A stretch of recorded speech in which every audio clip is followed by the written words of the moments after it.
Box એક પ્રશ્ન હતો. હા. અમે પિઝા ખાઈએ છીએ તો મહિનામાં કેટલા દિવસે પિઝા ખાવા જોઈએ? જો આજે તમે હોય હું હોય હા. સટાઈટ અને માઇલ્ડ જે માઇન્ડનું જે સેટિસ્ફેક્શન લેવલ આવે ને, હા. આજે આપણે તમે 20 કલાકની જર્ની કરો, 5 કલાક તમે લાઈનમાં ઊભા રહો અને બાલાજી ભગવાનના દર્શન કરી લીધા, અને જ્યારે તમે બહાર નીકળો એટલે તમને એમ થાય કે હવે હું એકદમ સેફ છું, મને પૈસા મળવા મળશે. એટલે ઘણી વખત છે ને માઇન્ડમાં એ હોર્મોન હોય, એ તમને હેપી ક્રિએટ કરે. એટલે એ બી એક સત્ય છે કે એક ડાયટ છે 1 meal a day. A diet અગર કરે છે કોઈ વ્યક્તિ તો ગમે તે ખાવું એ ખાઈ શકે. આલ્કોહોલ લ્યો, વેજ લો, નોનવેજ લ્યો, પીઝા ખાઓ, પાસ્તા ખાઓ, બર્ગર ખાઓ, પણ દિવસમાં એક જ વાર જમવાનું. That is a most successful diet. 3 કોઈ બી ટાઈમમાંથી બીમારી એક જ ટાઈમ.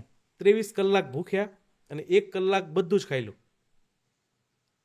હવે 23 કલાક જ્યારે ભૂખ્યા છો ત્યારે બ્લેક કોફી, બ્લેક ટી, લીંબુ પાણી કાં સાદું પાણી, એમાં ખાંડ, ગોળ કે દૂધ ના હોવું જોઈએ કોઈ બી વસ્તુમાં, પાણીવાળી ચા, અને 1 કલાક તમે 2 પીઝા ખાઈ લો, પાસ્તા ખાઈ લો, બર્ગર ખાઈ લો. તો આનો જવાબ એ છે કે જ્યારે તમારે પાસ્તા, પીઝા, બર્ગર ખાવા છે ને, તો ત્યારે એ દિવસ ભૂખ્યા રહો, તો બોડી બધું જ હજમ કરી જશે. ઓકે. આપણો બહુ જૂનો એન્શિયન્ટ ડાયટ છે, યોગિક ડાયટ કહેવાય એને. કે યોગી હોય ને દિવસમાં એક જ વખત ખાય. હમણાં લેટેસ્ટ સદગુરુ સ્વામી હતા જે, એને પૂછ્યું કે તમારો ડાયટ શું છે, તો હું કે આખા દિવસમાં એક જ વાર ખાવ. અને એમાં બી કોઈને અગર આ ડાયટ ફોલો કરવો છે તો બેસ્ટ ટાઈમ ખાવાનો 5 થી 7 વચ્ચેનો. એક ટાઈમ. હા. શુગર, બીપી બધી દવા બીજા દિવસથી ઓછી થઈ જશે અને બંધ બી થઈ જાય.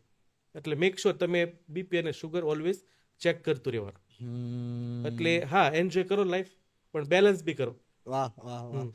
લોકો બધા કહેતા હોય છે કે શરીરને પાણી આપો, પાણી આપો, પાણી પીવો, પાણી પીવો, પાણી પીવો. સાહેબ, સાચેમાં જાણવું છે કે એક દિવસમાં એક વ્યક્તિને કેટલું પાણી પીવું જોઈએ? પાણી પીવાનું કોઈ એડવાઇસ આપતો હોય એ સમય 20 વર્ષ પહેલાનો સાચો હતો.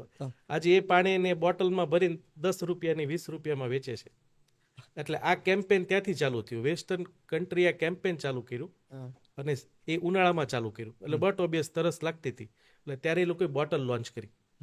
પછી પેલા એ કીધું કે આમાં અમે મિનરલ્સ એડ કરશું, એટલે વધુ એના ચાર્જીસ લીધા. હમણાં એવું છે B12 એડ કરીએ છીએ. પાણી મોઢું સુકાય ને ત્યારે જ પીવાનું હોય. એ પાણી અલગ છે, આપણા શરીરમાં હોય, અને આપણે પીએ છીએ એ પાણી અલગ છે. આ તો એવું થઈ ગયું સાદું પાણી ને લીંબુ પાણી. એટલે આપણી શરીરમાં કોન્સન્ટ્રેશન વોટર હોય, એટલે મોઢું સુકાય ત્યારે પીવું જોઈએ. ને તો બી એનો એક બેસ્ટ ઇઝી હેક છે કે તમારે ચામડી છે એને પકડો અને છોડો, 1 સેકન્ડની અંદર એની પોઝિશનમાં આવી જાય છે તો તમારે પાણીની જરૂર નથી. એ અગર ઊભી ને ઊભી આવી રીતે રહી છે તો તમારા શરીરમાં પાણીની ઉણપ છે. તો એમાં બી કેવું છે, શાકભાજીનું પાણી, નારિયેળ પાણી, લીંબુ પાણી કે સાદું પાણી.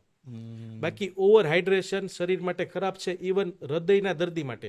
અને ખાસ કરીને અગર તમારું બીપી 150 ઉપર રહે છે ને, તો એવા વ્યક્તિને પાણી ઓછો ઉપયોગ કરવો જોઈએ. એટલે આજે આપણે ભ્રમિત કેમ થાય છે કે પાણી પીવો અને ટોક્સિન્સ બહાર કાઢો. That is totally quack idea. A toxin ત્યારે જ બહાર નીકળે જ્યારે તમારું કોન્સ્ટન્ટ 12 મિનિટથી વધુ સ્વેટિંગ ચાલતું હોય. તમે કાર્ડિયો કે જે જીમ યુઝ કરો છો અને જીમમાં તમે ડિહાઇડ્રેટ થાવ ને પરસેવો નીકળે છે ને બહાર, ત્યારે એક્સ્ટ્રીમલી ટોક્સિન બહાર નીકળે.